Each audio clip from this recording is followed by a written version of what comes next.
بسم الله الرحمن الرحيم إن الحمد لله والصلاة والسلام على رسول الله محمد بن عبد الله الداعي إلى الله وعلى آله وصحبه أجمعين۔ محترم حاضرین، الحمدللہ آج نماز تراویح میں تیسرا پارہ مکمل ہوا۔ اس پارے میں بہت سارے مضامین آئے ہیں۔ شروع ہی میں اللہ رب العالمین نے ایک مشہور آیت جسے آیت الکرسی بولتے ہیں، اور میں سمجھتا ہوں کہ تمام مسلمانوں کو جو بھی نماز پڑھتے ہیں، دین سے تھوڑا بھی تعلق رکھتے ہیں، یہ آیت یاد ہے، اور واقعی یہ بڑی اہمیت اور فضیلت والی آیت ہے۔ آیت الکرسی، جو شخص یہ آیت کسی بھی نماز کے بعد پڑھتا ہے اور دوسری نماز کا وقت آنے سے پہلے اس کا انتقال ہو جائے تو وہ جنتی ہے۔ اللہ، اسی لیے ہر نماز کے بعد یہ آیت پڑھنا ہے، پتہ نہیں ہماری موت کا وقت کب ہے۔ اللہ کے نبی صلی اللہ علیہ وسلم حضرت ابو ہریرہ رضی اللہ تعالی عنہ کو اپنے خزانے کا ذمہ دار بنائے تھے، بیت المال کا۔ شیطان کسی انسان کی شکل میں روزانہ آ کر چرانے لگا، وہ اس کا ہاتھ پکڑ لیے، وہ منت سماجت کیا تو پہلی رات چھوڑ دیے، دوسری رات بھی شیطان ایسا ہی کیا اور کہا کہ میرے چھوٹے چھوٹے بچے ہیں، بیوی ہے، پریشان ہوں، تو ابو ہریرہ چھوڑ دیے۔ صحابہ کرام بڑے رحم دل ہوتے تھے، یہاں تک کہ چوروں پر بھی رحم کرتے تھے اگر بیچارہ مجبور ہوتا ہے۔ آپ صلی اللہ علیہ وسلم سے ابو ہریرہ بار بار بتا رہے تھے کہ ایک چور ایسا آیا ہے اور اس نے وعدہ کیا کہ کل نہیں آئے گا۔ آپ صلی اللہ علیہ وسلم نے کہا ابو ہریرہ وہ جھوٹا ہے، کل بھی آئے گا۔ ابو ہریرہ کو اب یقین بڑھ گیا کہ وہ ضرور آئے گا۔ اب جب تیسرا دن ہوا تو ابو ہریرہ بہت مضبوطی سے اس کا ہاتھ پکڑ لیے اور بولے کہ میں ضرور تجھے اللہ کے نبی صلی اللہ علیہ وسلم کے پاس لے جاؤں گا، کیونکہ تو جھوٹا ہے۔ 2 بار میں تجھے چھوڑ دیا، رحم کر دیا۔ کسی کی غلطی کو 2 بار معاف کر سکتے ہیں، تیسری بار بھی غلطی کرے تو کیا کرنا ہے؟ سزا دینا ہے۔ ابو ہریرہ نے کہا آپ ضرور لے جائیں گے، تو شیطان سمجھ گیا کہ ابو ہریرہ علم دین کے بڑے خواہش مند اور حریص ہیں، چنانچہ اس نے کہا کہ ٹھیک ہے ایسا کریں گے، یہ بار چھوڑ دو، میں تم کو ایک ایسی آیت بتاؤں گا کہ تم پڑھو گے تو تمہارے مال کی حفاظت ہوگی اور اللہ کی طرف سے ایک فرشتہ اس کی نگرانی کرے گا۔ اللہ، ابو ہریرہ علم کے شوقین تھے اور علم کے لیے یہ دنیا کے مال و متاع کو چھوڑ دیتے تھے۔ چنانچہ ابو ہریرہ نے اس سے پوچھا کیا آیت ہے وہ؟ کہا کہ یہ آیت پڑھو، اللہ لا الہ الا هو الحی القیوم، آیت الکرسی۔ آیت الکرسی نہیں بولنا اسے، آیت الکرسی اس کا نام ہے۔ ابو ہریرہ رضی اللہ تعالی عنہ پورا واقعہ سنا ہے۔ اللہ کے نبی صلی اللہ علیہ وسلم کے پاس صبح میں آپ صلی اللہ علیہ وسلم نے فرمایا صدقک وہو کذوب، بڑا جھوٹا ہے وہ شیطان، لیکن یہ بات بالکل صحیح کہا ہے کہ جو شخص بھی آیت الکرسی رات میں پڑھے گا، صبح تک اللہ کی طرف سے ایک فرشتہ اس کی نگرانی کرے گا، الگ سے واچمین کی ضرورت پیش نہیں آئے گی، آیت الکرسی وہ کام کرے گی۔ چنانچہ سوتے وقت کیا کرنا چاہیے؟ آیت الکرسی پڑھ کے سونا، بچوں پر پڑھ کے پھونک کے سونا، انشاءاللہ کوئی چیز اس کو نقصان نہیں پہنچائے گی، نہ جنات، نہ شیاطین، نہ انسان، نہ جانور، نہ چرند، نہ پرند، نہ حیوان، نہ زہریلے کیڑے مکوڑے، سب سے اللہ تعالیٰ بچا لے گا انشاءاللہ، اللہ تعالیٰ محافظ رکھے گا۔ کیسی زبردست باتیں ہیں، اللہ اکبر۔ بہرحال اس آیت کو آیت الکرسی کیوں بولتے ہیں؟ کرسی کے معنی ہے کرسی، لیکن یہاں جو کرسی بولی گئی ہے، کرسی اس کو کرسی بولتے ہیں، لیکن یہاں جو کرسی ہے وہ اللہ رب العالمین نے ایک کرسی بنائے ہیں آسمانوں کے اوپر. اللہ تعالیٰ ایک کرسی بنائے ہیں کہاں؟ آسمانوں پر. ایسی کرسی ہے وہ، کوئی الگ سے کرسی نہیں ہے، اس کے بھی 4 پیر ہیں، مگر وہ بہت بڑی کرسی ہے، بہت بڑی. اس پر اللہ تعالیٰ اپنے پیر رکھتے ہیں، قدم رکھتے ہیں. وہ اتنی بڑی ہے کہ وسع کرسیہ السماوات والارض. وہ کرسی آسمانوں اور زمینوں کو اپنے گھیرے میں لے لی ہے. اس کرسی کے اوپر اللہ رب العالمین کا عرش ہے. عرش کے اوپر اللہ رب العالمین ہے، لیکن عرش کے محتاج نہیں، عرش کے اوپر ایسا دبکر نہیں ہے، عرش کے اوپر ہے، عرش کے نیچے کرسی ہے. وہ کتنی بڑی ہے کرسی، وہ عرش کتنا بڑا ہے. پیارے نبی صلی اللہ علیہ وسلم فرماتے ہیں السماوات السبع والارضون السبع فی الکرسی الا کحلقۃ ملقاۃ بارض فلاۃ. دیکھو یہ 7 بڑے بڑے آسمان اور یہ 7 زمینیں، یہ سارے کے سارے صرف کرسی کے سامنے اتنے چھوٹے اتنے چھوٹے اتنے چھوٹے ہیں کہ ایک بڑے چٹیل میدان میں، ایک بڑے چٹیل میدان میں اگر ایک چھوٹی سی رنگ رکھ دی جائے جو عورتیں اپنی انگوٹھی کے طور پر پہنتے ہیں یا کان میں بالی ڈالتے ہیں، تو جس طرح ایک بالی چھوٹی ہے اور بڑا چٹیل میدان ہے، ایسے ہی یہ 7 زمین اور 7 آسمان کرسی کے مقابلے میں اتنے چھوٹے ہیں کہ بالکل ایک رنگ کے برابر ہے، اور کرسی ایک بڑے چٹیل میدان کے برابر ہے.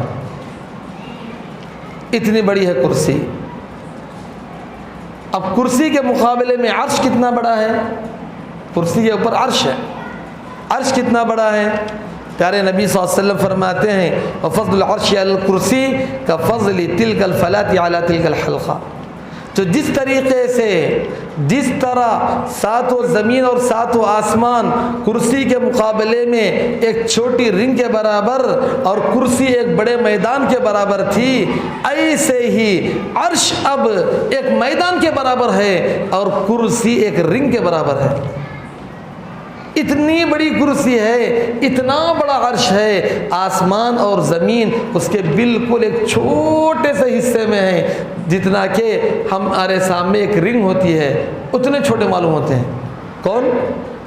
آسمانوں اور زمین، 7 آسمان اور 7 زمین. اتنی بڑی ہے کرسی اور اتنا بڑا ہے عرش. تو یہ آیت الکرسی ہے. اس کے بارے میں اللہ کے نبی صلی اللہ علیہ وسلم 2 فضیلت بیان کیے ہیں. اس کے مطابق ہم کو چاہیے کہ ہم اس آیت الکرسی کا اہتمام کریں. اس بارے میں اللہ رب العالمین بہت سارے کچھ اہم واقعات بیان کیے ہیں. وہ واقعات سے ہمارے ایمان میں اضافہ ہونا چاہیے. واقعات ابراہیم علیہ السلام کا ایک واقعہ ہے. ابراہیم علیہ السلام کا واقعہ یہ ہے کہ وقت کا بادشاہ نمرود، اتنا بڑا بادشاہ، لیکن ابراہیم علیہ السلام کو اللہ نے وہ ہمت، وہ حوصلہ عطا کیا تھا کہ اس کے سامنے جا کر بھی دین کی بات بتائے. اللہ، اس کے سامنے جا کر بھی اسلام کی دعوت دیے. کون؟ ابراہیم علیہ السلام. نمرود کے سامنے جا کر اس سے کہے، وہ بولتا تھا کہ میں ہی خدا ہوں، میں لوگوں کو زندہ کرتا ہوں اور مارتا ہوں. ابراہیم علیہ السلام نے کہا ربی الذی یحیی و یمیت، میرا رب تو وہ ہے جو لوگوں کو زندہ کرتا ہے اور لوگوں کو مارتا ہے. بادشاہ بولا میں بھی زندہ کرتا ہوں، میں بھی مارتا ہوں، اس لیے میں بھی رب ہوں. ایک بے گناہ آدمی کو بلایا اور اس کو قتل کر دیا. اور ایک مجرم جس کو سولی دینی تھی اس کو بلایا، کہا کہ چھوڑ دیا. ابراہیم علیہ السلام عقل مند تھے، یہ بد دماغ سے الجھے نہیں، اس سے مناظرہ نہیں کیے، بلکہ ابراہیم علیہ السلام نے فرمایا فإن اللہ یأتی بالشمس من المشرق فأتی بها من المغرب. اللہ تعالیٰ سورج کو مشرق سے نکال کر مغرب میں ڈباتے ہیں. اگر واقعی تو بھی رب ہے تو ایک مرتبہ مغرب سے سورج کو نکال. اور وہ ہکا بکا رہ گیا. اسے پتہ چلا کہ بڑے سے بڑے بادشاہ کے سامنے بھی، ظالم سے ظالم انسان کے سامنے بھی، وقت کے نمرود کے سامنے بھی اسلام کا پیغام پہنچانا چاہیے، اسلام کی دعوت دینا چاہیے۔ یہ حق ہے، یہ ذمہ داری ساری امت مسلمہ، علماء، عوام سب کی ہے۔ سب کو اسلام کی دعوت دیں، چھوٹے کو بھی دیں اور بڑے انسان کو بھی دیں۔ اللہ رب العالمین اس کے بعد ایک دو واقعے چھوٹے بڑے اچھے بتلائے ہیں۔ ایک حضرت عزیر علیہ السلام کا واقعہ کہ اللہ تعالیٰ مرنے کے بعد انسانوں کو کیسے زندہ کرتے ہیں، مرنے کے بعد کیسے زندہ کرتے ہیں۔ عزیر علیہ السلام ایک بستی کے پاس سے گزر رہے تھے، اس کے اوپر حملہ ہو گیا۔ غالباً وہ فلسطین کا علاقہ ہی تھا، اور وہ بستی جو بہترین پھل پھول دیتی تھی گری پڑی نظر آ رہی ہے، جہاں سے بہترین پھل پودے اگتے تھے آج گھٹیا انداز میں پڑی ہوئی ہے۔ چنانچہ حضرت عزیر علیہ السلام نے کہا کیف یحیی اللہ الارض بعد موتها، اللہ رب العالمین او کالذی مر علی قریۃ وہی خاویۃ علی عروشها قال انا یحیی هذه اللہ بعد موتها، انا یحیی هذه اللہ بعد موتها۔ یہ بستی تو پوری برباد ہو گئی، یہاں کے انسان مر گئے، یہاں کے کھیت تباہ ہو گئے، پھر کیسے یہ زندہ ہوں گے؟ اللہ تبارک و تعالیٰ مرنے کے بعد دوبارہ کیسے زندہ کرتا ہے یہ دکھانے کے لیے خود عزیر علیہ السلام کو اللہ تعالیٰ موت دے دیا۔ تقریباً 100 سال تک وہ مرے رہے، گدھے پر سوار ہو کر آئے تھے، وہ گدھا بھی سڑ کے گل کے مٹی میں مل گیا۔ ساتھ میں کچھ کھانا سالن کچھ بھی لاتے نا لوگ، ایسے وہ اپنی ٹوکری میں انگور وغیرہ فروٹ لے کے جا رہے تھے۔ اب اللہ کی مرضی، جسے چاہے رکھے جسے چاہے سڑائے۔ انسان مر گئے، گدھا مر کر مٹی میں مل گیا، لیکن وہ تو پھل تھے وہ کچھ بھی نہیں ہوئے۔ 100 سال کے بعد اللہ تعالیٰ ان کو اٹھا کر پوچھا کہ قال کم لبثت، کتنے سال سوئے؟ وہ بولے 1 دن یا 2 دن، ذرا شام تک سو کے اٹھا۔ حضرت عزیر علیہ السلام سے اللہ رب العالمین نے فرمایا 100 سال تم سو کر اٹھے ہو، یعنی مر گئے تھے۔ اللہ تعالیٰ 100 سال کے بعد ان کو اٹھایا۔ جوانی کے عالم میں مرے تھے، اللہ تعالیٰ مار دیا تھا۔ جب اٹھے ان کی آل اولاد بچے بوڑھے ہو گئے ہیں اور یہ جوان ہیں۔ کیا عجیب منظر! ان کے رشتہ دار سب کیا ہو گئے؟ بوڑھے ہو گئے۔ 100 سال کے بعد کیا ہوں گے وہ سب؟ بچے بھی بوڑھے ہو جائیں گے، لیکن باپ جوان ہیں، بچے بوڑھے ہیں۔ باپ جوان ہیں اور ان کے جو چھوٹے بھائی وغیرہ تھے سب بوڑھے ہو گئے۔ عزیر علیہ السلام کا عجیب واقعہ۔ اللہ رب العالمین یہ بتانا چاہتے ہیں کہ ایسے ہی اللہ رب العالمین مرنے کے بعد دوبارہ زندہ کرنے والے ہیں۔ مرنے کے بعد کی زندگی یقینی ہے۔ اللہ تعالیٰ دنیا میں ایسے واقعات پیدا کیے ہیں، جیسے پرسوں میں آپ کو بتایا ایک گائے کا قصہ کہ مرنے کے بعد اللہ تبارک و تعالیٰ وہ گائے کا گوشت اس کو لگانے سے موسیٰ علیہ السلام کے دور کے ایک آدمی کو زندہ کر دیا۔ پھر دوسرے بارے میں اللہ تعالیٰ نے بتایا ہزاروں لوگ طاعون کی بیماری سے ڈر کر بھاگ گئے تھے۔ اللہ رب العالمین نے کہا مر جاؤ، سارے کے سارے لوگ طاعون کی بیماری سے ڈر کر، موت سے ڈر کے بھاگے تھے، دوسری بستی میں جا کے رہ گئے تھے۔ اللہ نے کہا تم سب کے سب مر جاؤ، سارے کے سارے مر گئے۔ کئی صدیوں کے بعد وہاں سے ایک نبی کا ذکر ہوا جو کتاب میں پڑھے تھے کہ یہاں ایک قوم مر کر پڑی تھی۔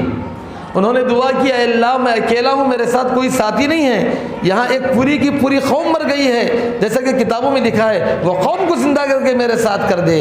حزقیل علیہ السلام ان کا نام بتایا جاتا ہے۔ وہ دعا کریں، اللہ رب العالمین بنی اسرائیل کی اس قوم کو صدیوں پہلے مار دیا تھا، پھر دوبارہ زندہ کر دیا۔ تو مرنے کے بعد زندہ کرنا خود تاریخ انسانی میں کئی مرتبہ ہوا ہے۔ ایسے ہی عزیر علیہ السلام کو اللہ تعالیٰ موت دیا، پھر زندہ کیا۔ عزیر علیہ السلام پریشان ہو گئے کیا ہوا ہے، کہاں ہے گدھا ان کا؟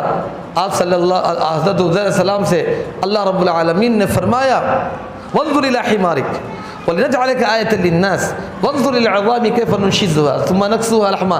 کہاں ہے گدھا تمہارا؟ دیکھو دیکھو کیا ہو گیا ہے.